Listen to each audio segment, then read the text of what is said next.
terpercaya.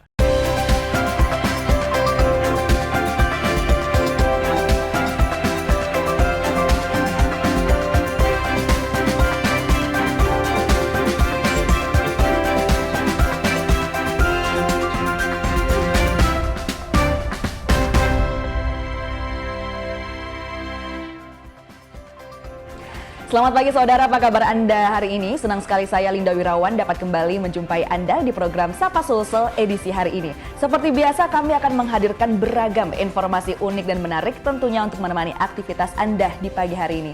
Saudara, kondisi kelistrikan sistem di wilayah Sulsel bagian selatan saat ini sedikit terganggu. Beberapa wilayah ini mengalami pemadaman secara berkala dan untuk kemudian mencari tahu kenapa hal ini bisa terjadi, apa solusi nanti. Hari ini kita sudah spesial bersama dengan General Manager PLN Unit Induk Distribusi Sulsel Rabar, Bapak Muhammad Andi Adhaminurdin. Selamat pagi Pak Andi. Selamat pagi. Bagaimana kabarnya hari ini Pak? Alhamdulillah sehat walafiat. Iya, luar biasa sekali Pak kondisinya hari ini. Kita mau berbicara Pak mengenai permasalahan yang bukan hanya saya mungkin tapi juga untuk seluruh pemirsa yang menyaksikan permasalahan pemadaman ini Pak. Mungkin untuk opening statement bisa diberitahu dulu Pak, kira-kira apa sih yang terjadi sekarang? Silahkan Pak. Oke, selamat pagi para pemirsa ya. Kami jelaskan bahwa sistem kelistrikan di Sulawesi Selatan atau Makassar ini sebetulnya adalah tersambung. Ya, tersambung mulai dari Poso, PLTA Poso sampai dengan nanti di Kendari. Iya. Jadi itu interkoneksi PLN sistem kelistrikannya sampai di sana. Para mesin-mesin pembangkit ini saling membantu ya, mulai dari Poso sampai dengan Kendari. Nah, kondisi fenomena yang terjadi saat ini karena kondisi cuaca yang sangat ekstrim, yang sangat luar biasa, dan ini mengganggu produksi energi pembangkit-pembangkit yang berbasis air. Jadi perlu diketahui para pemirsa, pembangkit-pembangkit berbasis air atau PLTA, kami itu yang terbesar adalah di Poso. Ya, di Poso itu ada 515 MW, ada juga di Bakaru, ada juga di Malaya, dan juga ada namanya PLTM kecil-kecil yang tersebar. Ini kurang lebih 126 MW. Kalau kita total, sebelumnya mesin-mesin pembangkit yang berbasis air ini bisa produksi sampai dengan 850 MW. Nah, karena berkepanjangan panas seperti ini, ya debit air kurang, tidak bisa ditampung airnya, maka kalau siang hari itu hanya bisa maksimum 200 MW. Bisa bayangkan dari 850 berkurang menjadi sisa 200, berarti 650 MW berkurang. Ini air ditahan pada posisi siang hari untuk membantu produksi untuk malam. Kalau malam PLN, PLTA itu bisa membangkitkan listrik sampai dengan 300-350 MW. Nah, artinya dari pembangkit yang 850 MW saja, ini PLN pada posisi malam hari, sistem kelistrikan Sulawesi bagian selatan tadi, ini berkurang 500 MW sendiri. Nah, ini yang memang berat ya, berat, kami pun PLN juga berat ya menanggung risiko seperti ini, dan mohon maaf dengan sangat konsekuensinya agar sistem Sulawesi bagian selatan tidak terjadi padam total itu ataukah blackout, maka dilakukan manajemen beban PLN atur sedemikian rupa sehingga ada beberapa lokasi yang terdampak yaitu pemadaman ya secara berkala itu ya, jadi digilir gitu ya, digilir itu seperti itu ya, jadi digilir seperti itu ya pemadamannya ya. Pak. Nah, kalau boleh tahu mungkin bisa dijelaskan juga berapa banyak sih sebenarnya pembangkit listrik yang ada di Sulawesi bagian selatan Pak? Oke, total sebetulnya kalau di total ya, mulai dari PLTA, PLTU, PLTG, PLTD sampai dengan PLTB, Bayu, dan juga ada PLTS. Ini daya mampu pasok sebelumnya bisa 2.400 MW. Ya, saat ini kita hanya bisa mampu pasok sekitar 1.500 MW, hampir hilang 1.000 MW. Bisa luar biasa ya, itu kan ya. Jadi sebetulnya kalau kita sehat semuanya, PLTA cukup semuanya, Bayu angin cukup semuanya, ya itu tidak ada kendala. Kami sebetulnya kalau kondisi-kondisi awal tanpa ada namanya El Nino, dampak yang berkepanjangan ini, kami kondisinya masih surplus, ya sekitar 300 MW. Nah, sekarang kita kondisi saat ini adalah kondisi defisit, ya dari pembangkit air sendiri itu kurang lebih kita defisit 500 sampai 600 megawatt, dari Bayu pun dari angin kita defisit kurang lebih 100 megawatt.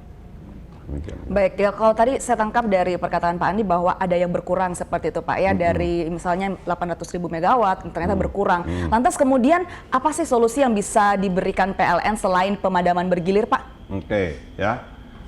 Jadi membangun pembangkit itu tidak gampang, gitu kan ya, tidak gampang. Ya, yang kami PLN yang lakukan upaya itu adalah yang pertama bagaimana memulihkan kapasitas air ya untuk pembangkit listrik berbahan bakar air ya.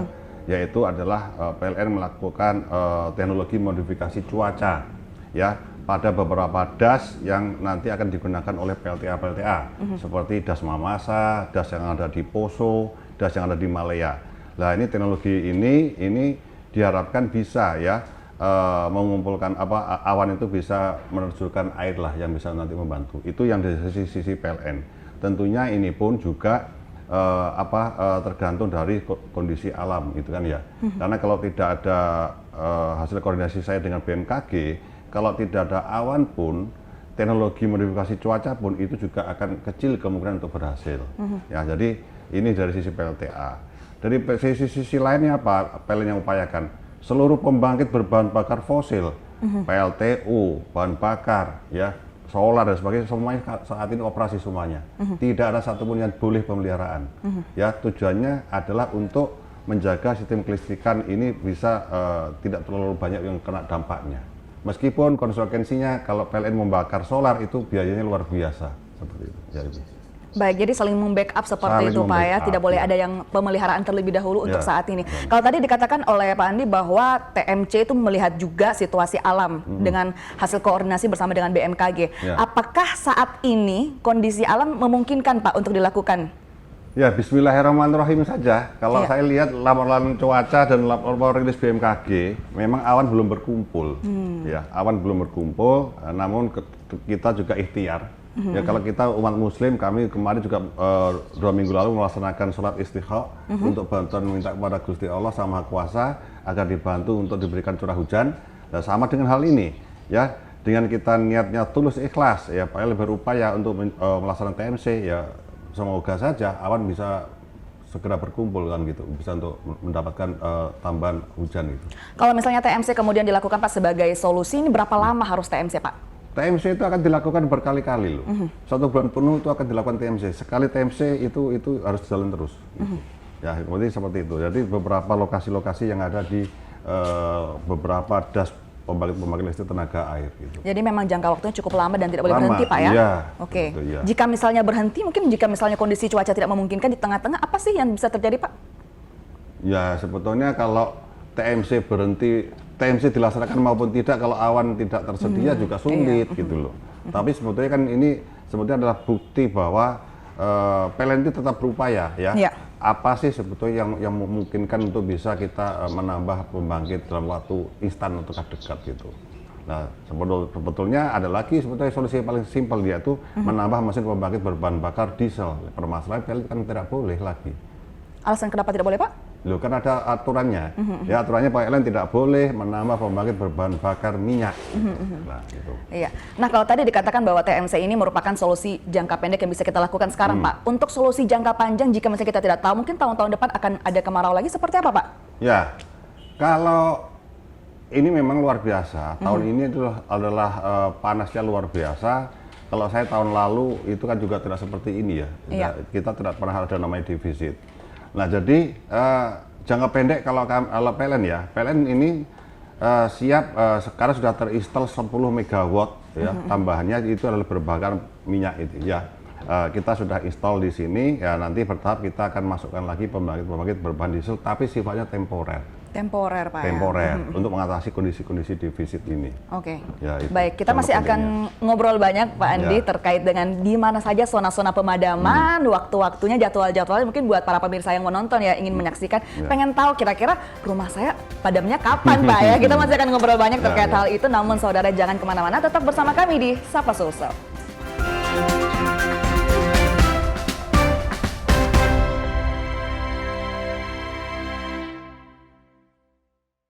Kompas TV, televisi berita independen terpercaya, senantiasa menghadirkan tayangan unggulan terbaik. Kompas TV, independen, terpercaya. Saatnya nurani menjadi inti, menggerakkan pribadi untuk dapat bersinergi di lajunya roda teknologi. Melalui ekosistem yang mendukung tiap lini, Kompas menjaga amanat hati nurani rakyat untuk terus dapat menunjukkan arah. Memastikan kendali atas kecerdasan buatan yang dipandu kebijakan nurani. 58 tahun Kompas berinovasi, menyatukan teknologi dengan hati.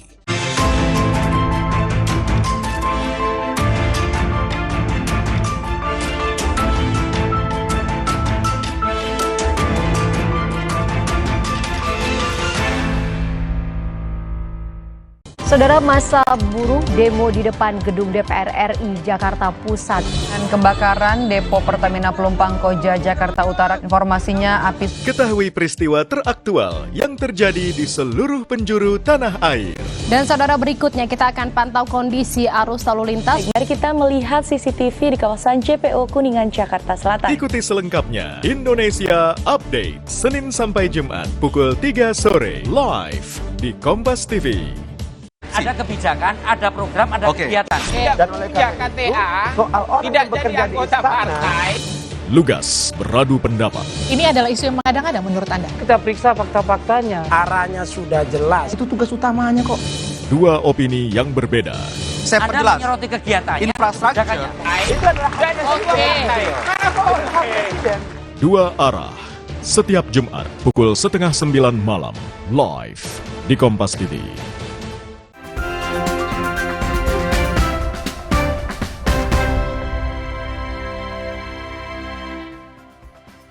Terima kasih saudara, Anda masih bersama kami di Sapa Sulsel. Kita masih bersama dengan Pak Andi. Tadi kita sudah membahas banyak terkait dengan solusi jangka pendek ataupun solusi jangka panjang PLN terkait dengan permasalahan saat ini.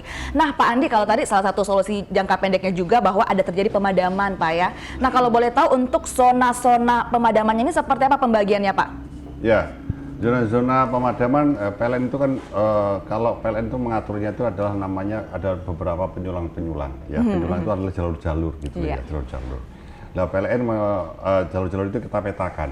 Ya, kita petakan jalur-jalur untuk perumahan, jalur-jalur untuk sekolah, kampus, perkantoran dan juga VIP maupun VVIP. Nah, jadi pengaturannya pada saat siang hari begini, ya, siang hari ini adalah zona-zona rumah lah bagian gilirannya yang dapat dampak padamnya. Jadi bagian-bagian perumahan gitu Pak ya? Untuk siang hari, atau pagi sampai siang hari sampai sore. Nah nanti pada saat jam 2 siang ke atas, kampus kan biasanya sudah tidak terjadi kampus lagi. Nah perkantoran kita jaga untuk tetap beroperasi pada posisi pagi hari. Dan nanti kantor baru giliran misalkan dapat posisi malam harinya. Jadi memang sudah ada pembagian-pembagiannya, itu semua sudah dipikirkan sedemikian rupa Pak ya? Betul, ya, betul. Gitu. Nah Pak, kalau kita boleh tahu juga mungkin buat para pemirsa yang menonton pengen tahu nih, rumah saya mungkin di perumahan ini jadwalnya kapan ya pemadamannya? Apakah bagaimana sosialisasi yang dilakukan oleh PLN kepada masyarakat Pak? Sebetulnya simple, ya.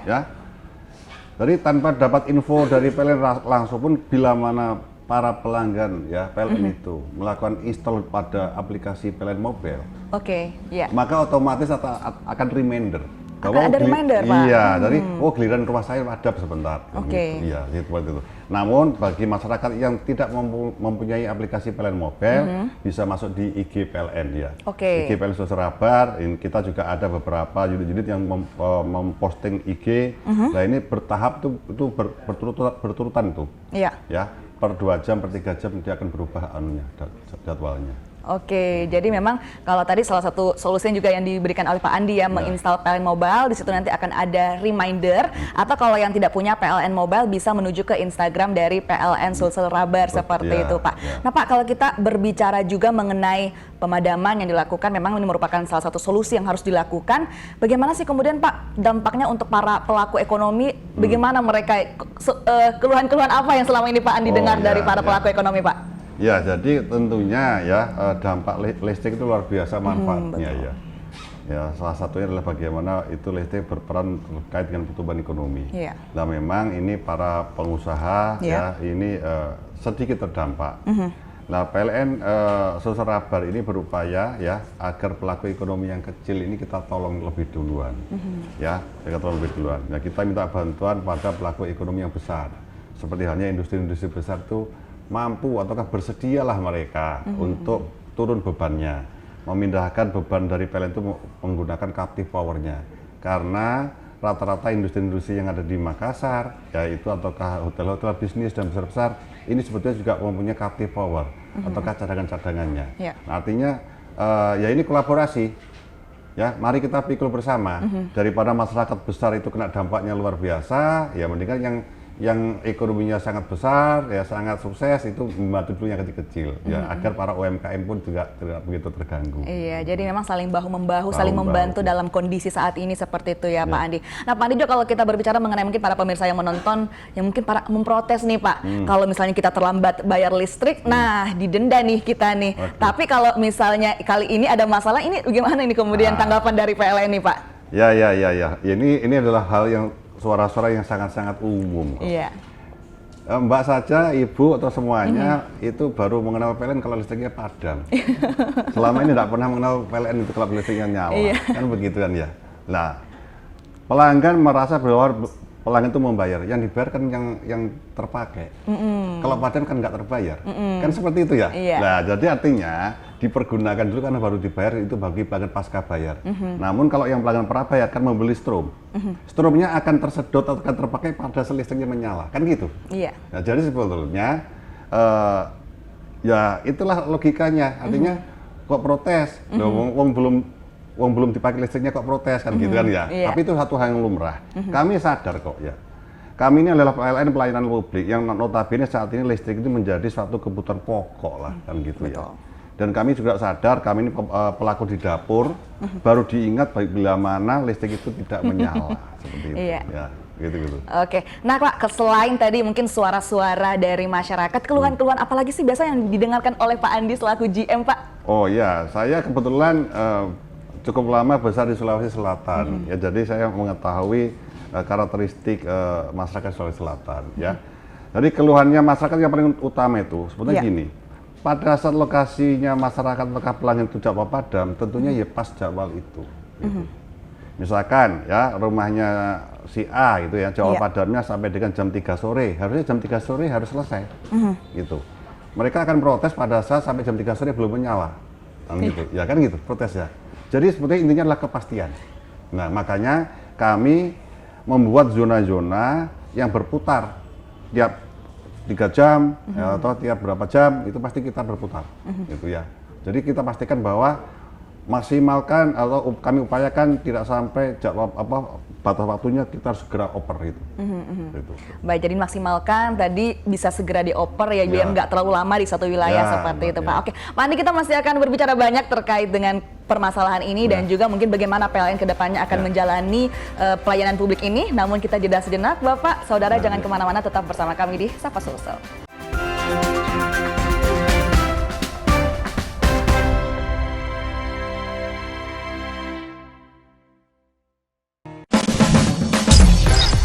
Kompas TV kini hadir di sejumlah layanan TV berlangganan. Nikmati program-program berkualitas Kompas TV di TV berlangganan pilihan Anda.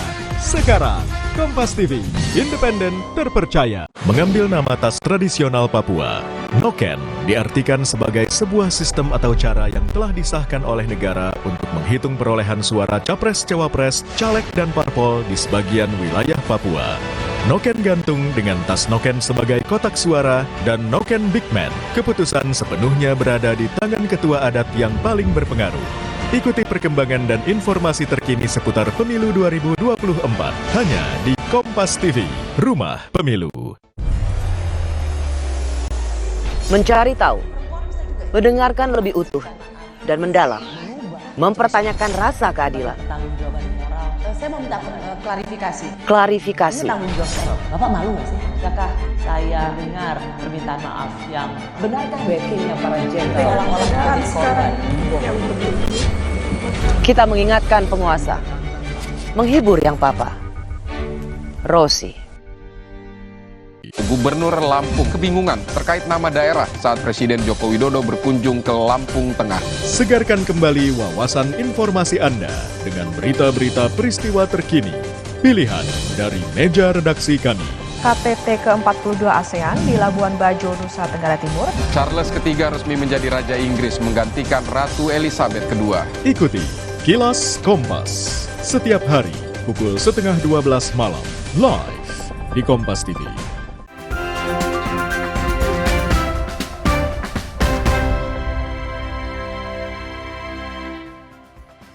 Terima kasih saudara, Anda masih bersama kami di Sapa Sulsel. Kita masih bersama dengan Pak Andi. Nah Pak Andi, kalau kita berbicara mengenai tadi solusi-solusi, apa saja kemudian sosialisasi yang dilakukan kepada masyarakat. Nah Pak, kira-kira pertanyaan banyak orang juga nih, sampai kapan permasalahan ini akan berlangsung dengan adanya tadi solusi-solusi tadi Pak Andi, silahkan.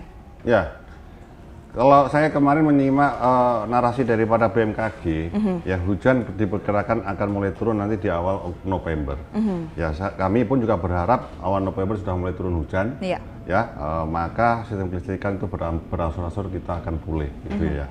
Nah, permasalahan misalkan itu dari prediksinya BMKG, dengan tambahannya upaya PLN melakukan teknologi modifikasi cuaca, ya kita berharap itu ya tidak molor lah. Karena kalau kita nyimak kemarin tuh itu kan BMKG menyampaikan bahwa sampai dengan Maret. Nah, ini kalau seperti ini kan menjadi berat di beban PLN ya. Jadi tetap kami berupaya.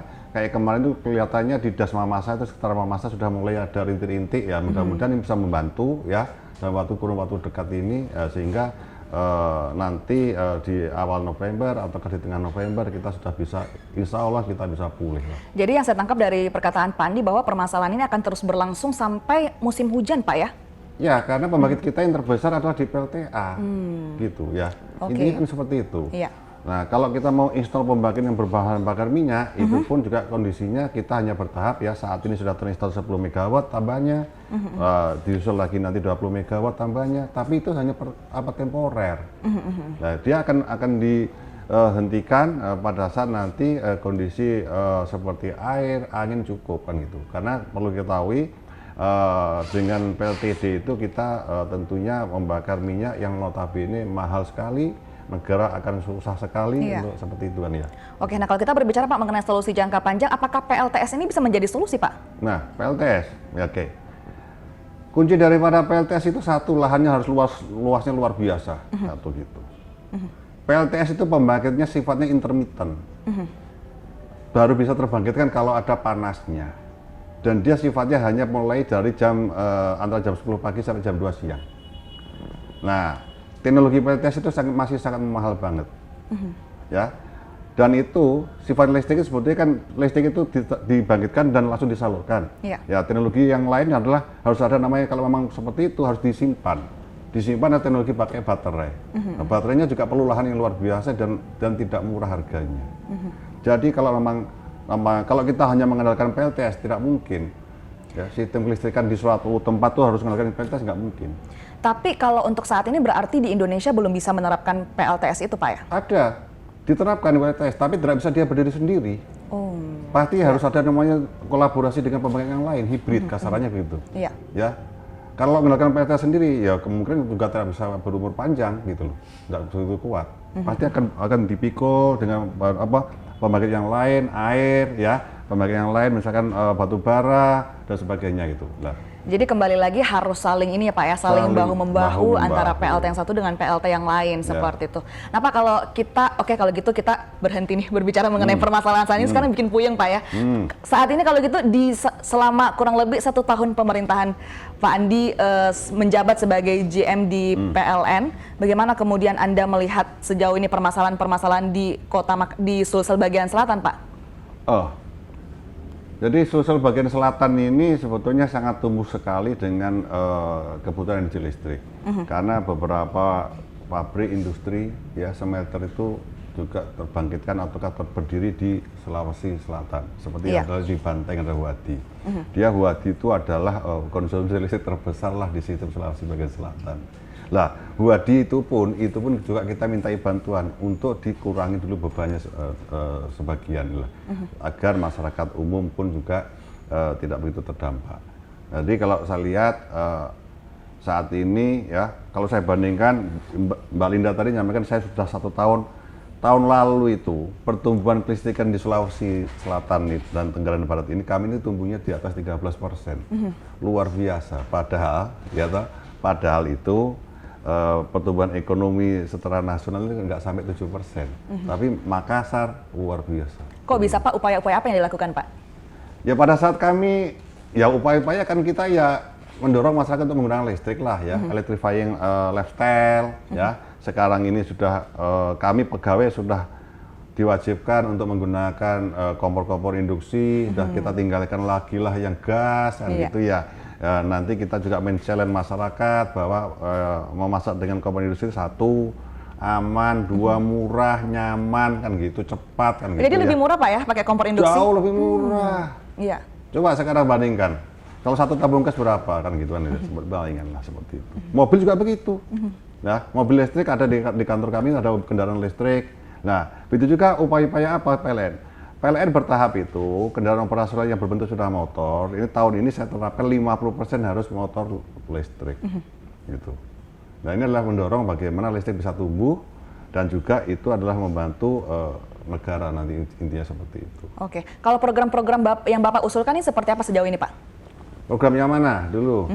Kalau program saya tentunya gini ya, namanya kita di dalam satu daerah, yang pertama program kami adalah bagaimana kita memeratakan akses listrik. Ya, akses listrik tentunya diukur dengan rasio elektrifikasi. Masih ada beberapa lokasi-lokasi di wilayah kerja kami, ya baik di selatan, tenggara maupun barat yang belum tersentuh listrik. Maka kami juga membangun jaringan-jaringan yang ada di sana. Dan ini kita juga sudah mempunyai data digital. Ya, dan ini sudah ada bukunya juga dan sudah kami berikan kepada pemerintah daerah provinsi, baik gubernur maupun ke SDM. Artinya ini sejalan dengan RUPTL, ya program 2023-2024 kami sudah petakan apa-apa yang kita bangun, termasuk kita juga akan membangun PLTS di situ, ya PLTS yang di pulau-pulau seperti itu. Mengapa kita di pulau-pulau harus membangun PLTS? Karena kalau seperti bahan bakar kan luar biasa kita. Dan satu lagi kita kan nggak boleh lagi membangun pembangkit berbahan bakar minyak. Oh jadi rencananya nanti akan ada di pulau Pak, apakah wilayahnya cukup? Cukup lah. Jadi kalau berbeda ya, kalau di satu pulau paling cuma 1000 kilowatt, 1 MW, ya 1000 kilowatt itu 1 pulau. Kalau di Sulawesi Selatan ini kami sudah kehilangan 170 megawatt, luar biasa bedanya. Nah, jadi kalau di pulau itu misalkan satu pulau, kalau misalkan 1000 sampai 2000 KK lah, itu kalau 500 kilowatt cukup lah, ya gitu. Oke, nah itu tadi kemudian yang dipaparkan oleh Pak Andi ya Pak ya. Kita tadi ngobrol panjang lebar mulai dari permasalahan sekarang, solusinya apa, dan juga tentunya yang belum kita ngobrol ini Pak, harapan ke depannya Pak Andi, seperti apa kemudian, silahkan. Ya, harapan kami tentunya di internal kami ya, di PLN ini ya, PLN tetap solid, PLN tetap bisa ekses, ya, PLN bisa kami dan tim ya mulai dari bidang pembangkitan sampai dengan distribusi retail, kami bisa solid, bisa segera mengendalikan tukang mengurangi defisit yang ada di sini ya.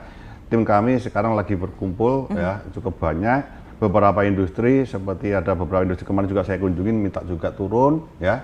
Kami turun semua ke lapangan, satu itu. Yang kedua, tim kami juga lakukan pemeliharaan jaringan ya. Artinya apa? Demi keandalan masyarakat. Nah, tujuannya adalah masyarakat tetap bisa menggunakan listrik dengan sebaik mungkin ya. Dan harapan kami kepada masyarakat tentunya masyarakat adalah gunakan listrik sebaik mungkin ya, senyaman mungkin, dan hati-hati ya, gunakan listrik secara legal.